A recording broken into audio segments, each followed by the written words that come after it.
Alors voilà, je crois que d'abord, vraiment, au nom de tout le monde ici, je crois qu'on peut dire un immense merci encore une fois à Denis Charbit, à la Fondation Charles de Gaulle. Vraiment grand travail, tout à fait exceptionnel, qui nous a apporté un éclairage formidable, avec plein de choses qu'on ne savait pas, et puis aussi ça va nous permettre un petit peu de réfléchir, et c'est un petit peu le but de ce dialogue entre nos deux invités, c'est en fait comment est-ce qu'on peut comprendre dans la situation actuelle d'aujourd'hui l'héritage de Charles de Gaulle en termes d'appréciation, d'évaluation, de choix, de raison d'État et également peut-être en parallèle avec cette espèce de fil un petit peu plus compliqué à définir qui est effectivement l'affectivité, l'émotionnalité des uns et des autres par rapport à ce lien où j'avais précisé quand je vous ai accueilli qu'on avait très envie de retrouver cette force d'amitié et presque d'amour qu'on avait entre nous, entre la France et Israël, surtout pour la communauté française, mais pas seulement. Alors, je vais peut-être donner la parole à Renaud, pour d'abord qu'il nous explique un petit peu qui il est, ce qu'il a fait jusque-là, et en quoi il a un lien avec tout ce dont on va parler. Et puis, ensuite, Éric, tu auras l'extrême gentillesse de nous donner ton opinion sur ce grand sujet. Et on va essayer d'avancer comme ça. Monsieur Renaud, allez-y. D'abord, je suis très heureux d'avoir été invité. Je suis membre de la Convention de Gaulle et d'avoir été invité à ce colloque parce que Charles de Gaulle et l'État d'Israël sont deux choses importantes pour moi. Alors, de Gaulle... Alors, pourquoi? Parce que de Gaulle, il y avait une famille gaulliste, résistant. Ma tante a été fusillée par les Allemands, mon grand-père était à Dora. Mon autre tante, Anise Girard, a été déportée à Ravensbrück. Elle est revenue, elle s'est mariée avec André Postel-Vinet, qui était le ministre des Finances de la France libre, créateur de l'AFP. Et en 1970, en novembre 1970, le jour où Judith a parlé, c'est que Jonathan, j'étais élève au lycée Louis-le-Grand, qui était... les élèves, c'était très politisé à l'époque, il fallait soit maoïste, soit trotskiste, soit communiste du PCF. C'était à peu près les trois choix qu'on avait. Moi, j'étais gaulliste, considéré comme un fou furieux, évidemment, et je suis allé à Colombey-les-Deux-Églises, à l'enterrement du général de Gaulle. J'ai bien sûr pas pu entrer dans l'église, j'ai vu André Postel-Vinet, qui était compagnon de Libération, et sa femme entrer, mais j'ai interrogé, j'avais 15 ans, j'avais une vague écharpe tricolore autour du cou, j'ai interrogé le général Biot, qui était là, qui m'avait été présenté, qui était le chef d'état-major du général de Gaulle, je crois, à Alger. Et donc, de Gaulle, évidemment, ça compte pour moi, et je fais tous les mardis la chronique internationale du Figaro. D'ailleurs, enfin, je vais finir, je la prépare, elle va paraître demain. Ça sera sur le bond stratégique entre Bagdad et Kiev. Tu dis que les Américains ont fait un bond stratégique, c'est 20 ans, mais ils envahissaient l'Irak. Et je tiens évidemment une ligne. Je pense que la politique étrangère et d'ailleurs intérieure du général de Gaulle est une grande politique et qu'à chaque fois qu'on s'en est éloigné, on a eu tort. J'ai évidemment voté, par exemple, contre la réduction du mandat de 7 à 5 ans, évidemment.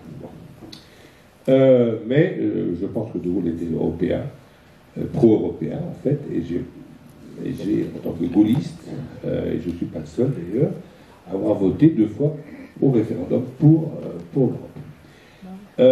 Ça c'est mon côté gaulliste, mon côté Israël. J'étais jeune journaliste donc au Figaro, parce que je ne suis pas trop plus dans l'administration. J'ai fait l'ENA un peu avant nos amis Hervé et Eric. Et je suis devenu reporter de guerre. Et un jour, j'ai lu dans le journal Libération un article, un journaliste juif d'ailleurs, je crois qu'il s'appelait Cohen, qui explique. Mais je me souviens, maintenant je le dis, je me souviens plus de son prénom. Enfin, vous allez sans doute, ceux qui sont assez âgés vont me rappeler son prénom, parce qu'il était correspondant en grec, qui expliquait dans le journal que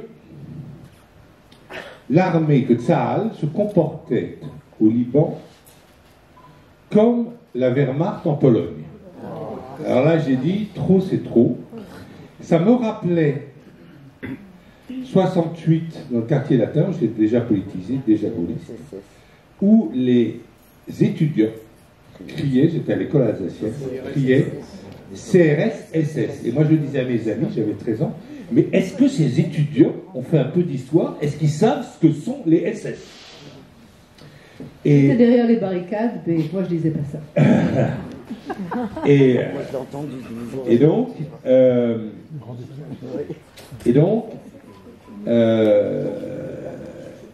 je me suis dit, c'est pas possible, c'est pas vrai. Et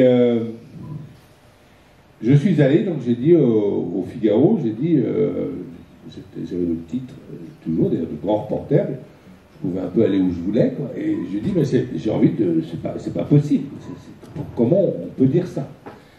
Et j'étais donc passé un mois en Israël avec Tsahal, emmené partout, y compris sur des bateaux, etc., et au Liban, etc.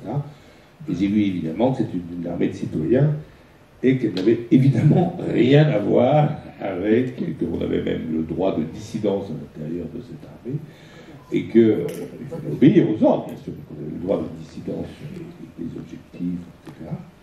Et que, comme on le voit d'ailleurs aujourd'hui, et que ça n'avait donc strictement rien à voir avec la Wehrmacht, ni d'ailleurs dans le traitement des populations arabes du sud du Liban. Et puis, alors là, je suis revenu. Alors, c'est à ce moment-là que je me suis intéressé à Ben Gourion. J'ai lu des livres sur lui, j'ai conçu une admiration à l'égal de l'admiration que j'ai, je le dis, c'est pour ça que je suis très heureux d'être là, à l'égal de l'admiration que j'ai pour De Gaulle, c'est-à-dire qu'en fait, moi je suis un goy, complètement goy, sioniste. Il y a des juifs qui sont pas sionistes, j'en connais beaucoup d'ailleurs, ils ont tout à fait le droit, j'imagine, hein, voilà. Mais je crois que Walter Benjamin n'était pas sioniste, par exemple. Mais moi je suis un admirateur de cette construction, et donc je suis, et de Ben Gourion lui-même, et donc je suis un goy sioniste. Et voilà, et je suis. Je ne vais pas vous raconter tous mes voyages en Israël, j'en ai fait beaucoup, interviewé plusieurs premiers ministres, etc. Mais la chance que j'ai eue, c'est que j'ai réussi, j'étais là pour parler de Golda Meir par hasard le 12 juillet 2006, et la guerre a éclaté. Et donc je suis resté tout l'été en Israël, et j'ai eu la chance de pouvoir revêtir, donc je suis un lieutenant de chasseurs alpins français, de pouvoir revêtir l'uniforme de tri, c'est un tri un peu brun, de l'armée israélienne, parce que je suis allé avec les Golani à Bin Jbeil, c'était au sud du Liban, là où ils se battaient, voilà, où il y avait d'ailleurs le Hezbollah se battait très bien, détruisait nos chars Merkava, on avait des chars, voilà, c'était comme dans les westerns, on se mettait la nuit en mais les guerres en Israël, c'est pour de vrai. C'était pour de vrai, et j'étais avec eux, et c'était extraordinaire comme expérience. J'ai fait d'ailleurs un livre chez Perrin qui s'appelle « La guerre ratée d'Israël contre le Hezbollah ». C'est une guerre où le ministre de la Défense, ou le général, le chef d'état-major, le général commandant de Nord, tous ils ont tous été virés. Voilà. Et j'ai conçu beaucoup d'amitié pour ces soldats qui étaient là, c'était dans une section. Et je comprenais ce qui se passait parce que j'avais avec moi un journaliste israélien, mais qui était très connu parce que c'était le commentateur de la deuxième chaîne des affaires de police et de justice. Il s'appelle Moshe Nussbaum. Extraordinaire, monsieur. Voilà. Et qui était ancien officier de parachutiste. Donc ce type connaissait très bien l'armée, il était officier de réserve, quoi. Enfin, il avait fait l'armée comme officier de parachutiste 20 ans auparavant, et il m'expliquait tout ce qui se passait. Et j'ai appris, et je suis donc resté toujours reconnaissant à Moshe Nussbaum, parce qu'on a tout fait ensemble, on est reparti ensemble dans des conditions, je ne vais pas vous raconter là maintenant, c'est pas le but, épique pour s'exfiltrer de ce merdier, parce qu'il faut appeler les choses par leur nom. Et j'ai appris qu'il avait eu une attaque. Et j'ai appris que la chaîne israélienne, avec beaucoup de décence et de dignité, l'avait autorisé, et ça c'est un hommage que je veux rendre à l'esprit israélien, ou en tout cas à cette chaîne d'État israélienne, l'avait autorisé, c'est ce que m'a appris mon chauffeur de taxi, l'avait autorisé à continuer. Absolument. Il est tous les jours à la télévision. Donc c'était un peu long, mais je voulais vous dire voilà, mes liens avec De Gaulle et Israël. Voilà. Belle carte d'amitié. Vous pourriez nous faire remonter, si tu veux, ce film tellement intéressant sur l'héritage de Charles de Gaulle, précisément dans l'actualité d'aujourd'hui, comment on peut la lire sous cet éclairage particulier? Évidemment, d'abord, je vous salue tous et je vous dis bien sûr l'immense plaisir que j'ai d'être parmi vous. Je redirai tout à l'heure. Hervé Guémard disait hier à juste titre qu'il est très difficile de convoquer la pensée du général de Gaulle pour imaginer ce qu'il aurait dit aujourd'hui. Et donc il faut être très prudent dans ce type d'exercice. Ce que l'on veut dire, c'est que nous vivons un moment très particulier de l'histoire. Il y a 3 ans, nul n'aurait pu prédire qu'une pandémie d'un virus inconnu allait bouleverser la planète. Il y a 2 ans, nul ne pouvait imaginer qu'un président américain allait soutenir ses partisans à marcher sur le Capitole. Et il y a 1 an, nul n'aurait pu prévoir un retour de la guerre en Europe, sous la forme d'une guerre, évidemment, totalement contraire à tous les principes et règles du droit international.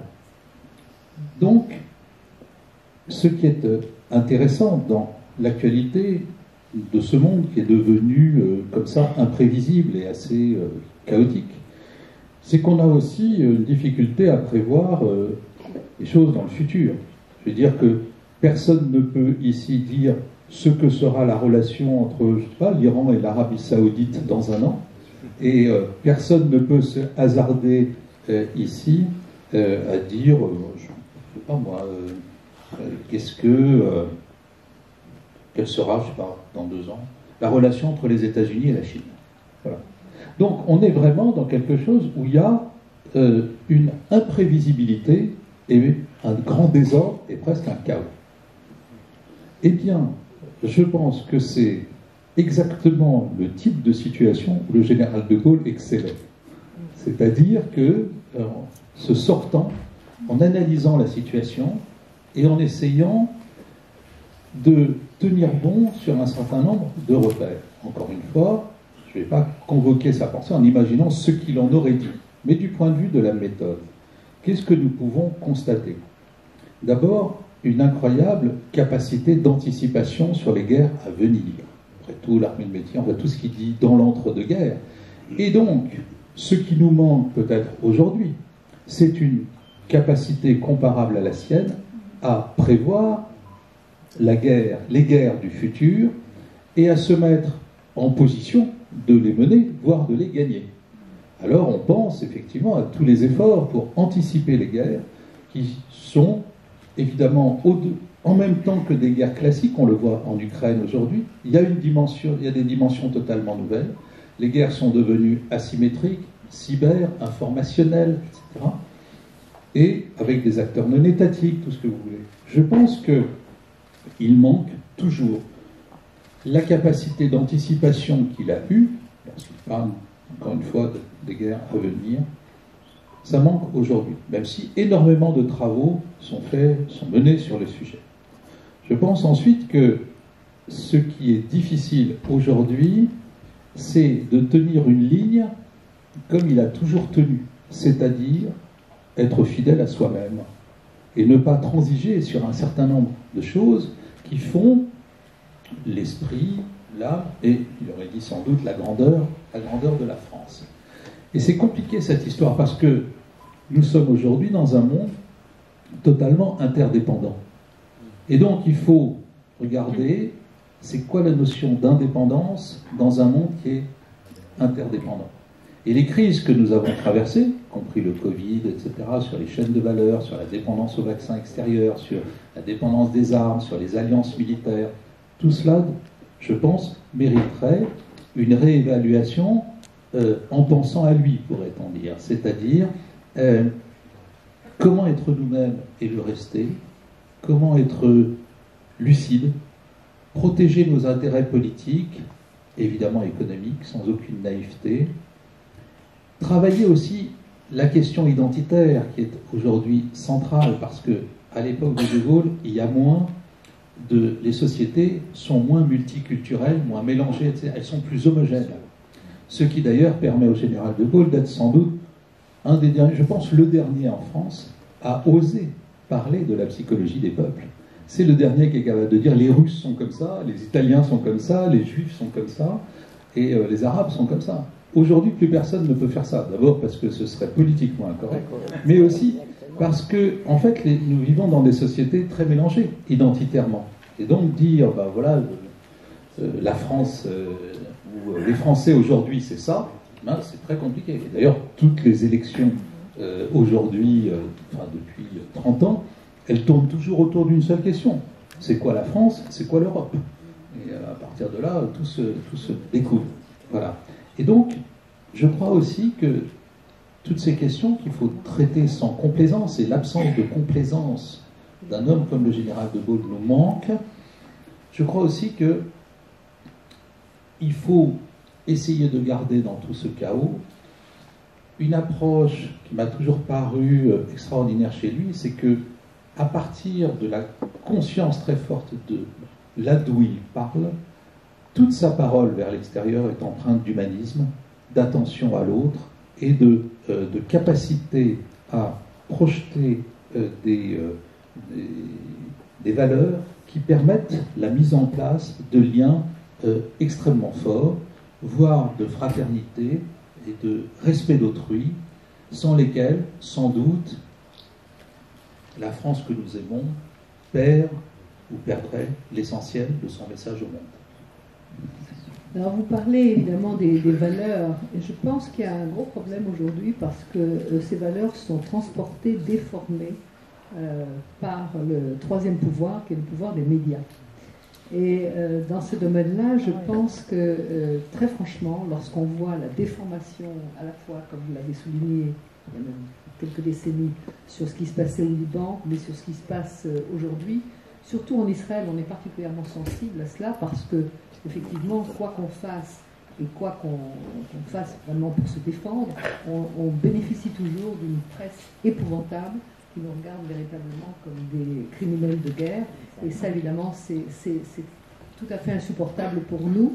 Mais je crois qu'on n'est pas les seuls dans cette histoire et qu'aujourd'hui, précisément, quand on regarde tous les conflits dans le monde, est-ce qu'il n'y aurait pas quelque chose à faire en prenant véritablement, en remettant ces valeurs gaulliennes dont vous parlez tous les deux avec tant de respect et d'affection, comme quelque chose qui devrait guider aussi notre manière de communiquer ensemble. Alors, il n'y a plus Churchill, il n'y a plus Roosevelt, c'est plus les mêmes décideurs, c'est plus la même ampleur, c'est plus les mêmes personnalités, mais enfin quand même, je crois qu'il y a des choses qu'on pourrait faire. Alors, je suis tout à fait d'accord avec ce que vous avez dit sur la presse. On a remarqué au cours de ce colloque l'esprit de nuance qui anime aussi bien un De Gaulle qu'un Ben Gurion, même d'ailleurs je connais bien son cas, qu'une Golda Meir. L'esprit de nuance. La presse, effectivement, est tombée dans le manichéisme. C'est-à-dire qu'aujourd'hui, on explique les guerres, eh bien, il y a des bons et il y a des méchants. Alors, la guerre du Liban, il y a un horrible type qui s'appelle Sharon, qui mène donc des des SS ou des Wehrmacht, si vous voulez, mais enfin la Wehrmacht en Pologne et les SS en Pologne, c'est un peu la même chose, hein, dans leur comportement, c'était étudié par les historiens, et qui vont donc sauvagement agresser ces pauvres Palestiniens du Liban. Alors que peut-être que effectivement, cette opération n'était pas heureuse, peut-être que d'ailleurs le ministre de la Défense a menti au cabinet, ça c'est tout à fait possible, mais il y avait quand même, si vous voulez, il y avait quand même quelques arguments qu'on aurait pu présenter à la presse, enfin que la presse aurait pu présenter à l'opinion à l'époque, c'est-à-dire de dire que quand même ces Palestiniens de l'OLP étaient un État dans l'État libanais et que les chrétiens en 1975, quand même, ils ont défendu l'État libanais. Ce qui était évidemment interdit de dire dans la presse, qui était devenu complètement monocolore en France, puisque les chrétiens étaient des fascistes, des franquistes, alors que les autres étaient des islamo-progressistes. Je ne sais pas, enfin, heureusement dans le Figaro on n'a jamais utilisé ce terme, il était dans d'autres journaux, suivez mon regard, et je ne vois pas vraiment qu'est-ce qu'il y avait de progressiste dans les Mourabitoun, ou dans Hamal, ou dans le Hezbollah naissant. Donc, c'est vrai. Et alors, ce manichéisme, il est dû à quoi? C'est très intéressant. Il est dû, et je l'ai vu effectivement aussi, par exemple, dans les Balkans. On a expliqué toute la guerre, c'est très simple. Il y a des méchants, c'est les Serbes, parce qu'ils sont méchants, c'est comme ça, c'est intrinsèque. Et puis il y a les gentils, c'est leurs victimes, c'est les Croates. Et d'abord, c'est un gentil, parce qu'il est victime, ensuite, ce sont les musulmans. Alors, quand les Croates commencent à massacrer les musulmans à Mostar, on ne va plus en parler beaucoup, parce que c'est quand même entre gentils, là. Ou bien quand les Kosovars albanais, qui étaient les victimes que nous avons été aidés, nous, tous les pays de l'OTAN, à accéder à cette sécession qui a eu son indépendance, quand Clinton approuve cette guerre en disant qu'on va rendre le Kosovo multiethnique et pacifié. Aujourd'hui, le Kosovo n'est pas multiethnique parce que tous les Serbes ont été virés, il y en avait 30 000 à Pristina, il n'y en a plus un. Et il n'est pas pacifié parce que c'est un hub de criminalité en plein centre de l'Europe. C'est juste la réalité. Est-ce qu'elle existe? Bien sûr que non, parce que ça va contre ce manichéisme. Voilà. Et aujourd'hui, quand j'ai fait un scandale l'autre jour à la télé, quand j'ai dit à LCI sur l'Ukraine, parce qu'on me montrait des images de chars ukrainiens, mais qui appartenaient, il y avait un drapeau rouge et noir. Personne ne pouvait expliquer, mais j'ai dit c'est un drapeau de Pravi Sector, c'est une organisation d'extrême droite, et donc ils ont leur propre milice. Vous voyez, il n'y a pas les drapeaux ukrainiens, il y a les drapeaux de Pravi Sector.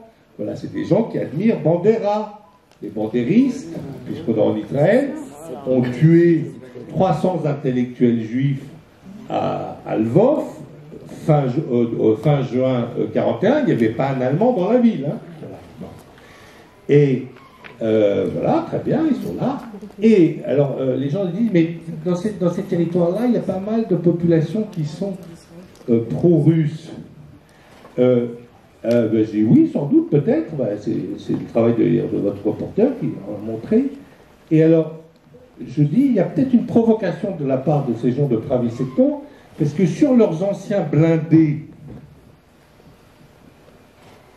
soviétiques, ils avaient peint des croix de la Wehrmacht, vous savez, comme les chars qui avaient envahi l'Union soviétique en 1941. Est-ce que c'est pas une petite provocation? Simplement de dire ça, pour quelqu'un qui a par ailleurs, évidemment, condamné la violation manifeste du droit international par Poutine, puisque la Russie avait reconnu l'indépendance librement de l'Ukraine, et qui a bien sûr condamné les crimes commis par l'armée russe, il y en a aussi certains commis par l'armée ukrainienne. Mais simplement, on a aujourd'hui une sorte de manichéisme. Et pourquoi? Parce qu'on ne peut pas trop entrer dans la complexité, puisque c'est la télévision, c'est les reportages de 2 minutes. Et tout de suite. Ouais. Voilà, c'est les reportages. On a 1 minute pour expliquer une situation, parce que CNN te dit, bon, je te donne, allez, tu as beaucoup de temps, tu as 1 minute 30 pour faire ton rapport. Alors, tu peux mettre les méchants serbes et les gentils musulmans bosniaques, mais ne me rajoute pas les croix, parce que ça va être trop compliqué, personne ne va rien comprendre à rien. Et donc, c'est eux qui fixent le là, et ensuite, la presse écrite, souvent, hélas, comme des moutons, suit, alors qu'elle devrait, elle, la presse écrite, rendre compte de contenu et de la vérité. De cette complexité. Donc, voilà pourquoi, effectivement, c'est pas intentionnel, mais nous avons eu la même chose sur l'Irak, par exemple. On va faire une pause ici. On va demander à Eric d'essayer de nous donner un dernier envol vers ce qui aurait pu être aujourd'hui l'évaluation d'un homme comme Charles de Gaulle, avec ses valeurs et cette raison d'État et l'intérêt national au-dessus de tout, dans ce monde, comme tu l'as décrit, global et interdépendant, qui évidemment rend extrêmement difficile de réunir ces deux concepts. Et on va essayer de pouvoir conclure sur cette idée-là. Là encore, c'est difficile. Je suis entièrement d'accord avec Renaud. L'époque actuelle, pour des tas de raisons, à commencer par les médias et les réseaux sociaux, est une époque de simplification de la complexité, à un moment où justement il faudrait pouvoir travailler encore et encore la complexité. Et les conséquences de cela peuvent être dramatiques, évidemment. Tu as parlé de l'image d'Israël, mais dans tous les pays, la question de l'image du pays est liée aujourd'hui, malheureusement, à cette simplification. Et je dirais, en Israël même, l'utilisation, par exemple, du mot terroriste. On sait bien que c'est une appréciation politique sur un acte donné, et que l'acte est neutre en soi, il est après commenté et analysé. Or, un mot comme celui-là est un mot qui est de nature à casser toute analyse, parce qu'en fait, il est globalisant sur l'acte lui-même, il pose une impossibilité d'analyse sur l'acte lui-même. C'est ce que Bernard-Henri Lévy disait à propos d'Auschwitz. Quand dans un débat, vous avez 2 personnes qui s'affrontent dans le débat, il y en a un qui cite Auschwitz, en réalité, il arrête le débat. Parce qu'on ne peut rien dire au-delà de ça. Donc il y a des mots aussi qui empêchent le débat et qui sont sortis comme des espèces de manière d'écraser l'autre dans la discussion. Si il y a quelque chose, à mon avis, le général de Gaulle savait faire mieux que tout autre, c'était justement de ne pas se laisser dévier de ce qu'il pensait être l'analyse historique la plus juste possible. Et c'est compliqué dans l'époque actuelle, puisque justement c'est une période de très grande complexité. Mais d'abord, il admet que chacun puisse avoir des vérités différentes, et il pose la sienne dans l'analyse des situations, et posant la sienne et comprenant que d'autres puissent interpréter et voir les choses différemment, il admet la question d'un débat autour de la vérité. Et la question de la vérité est chez lui essentielle, je pense. C'est pour ça qu'il essaye de décrire les choses au plus près avec un langage, une précision inouïe. Et il arrive à cette idée que la vérité, ça se met en question. Et je pense profondément que pour lui, la politique, c'est d'abord la philosophie de la vérité. C'est-à-dire une interrogation permanente sur que faut-il faire avec les autres hommes en mettant en permanence la vérité de ce qui se passe en question. Écoutez, merci infiniment, parce que je crois que c'est ce dont on a besoin. On a besoin d'avoir une ligne de pensée, d'évaluation, on a besoin de décideurs qui sont capables de lire et de s'inspirer de Gaulle, et ce serait pas mal qu'on s'en inspire un petit peu plus tous les jours pour rester fidèles à nos valeurs, à notre vérité, à l'honneur, celui de la France et celui d'Israël. Merci infiniment, on se retrouve dans quelques minutes.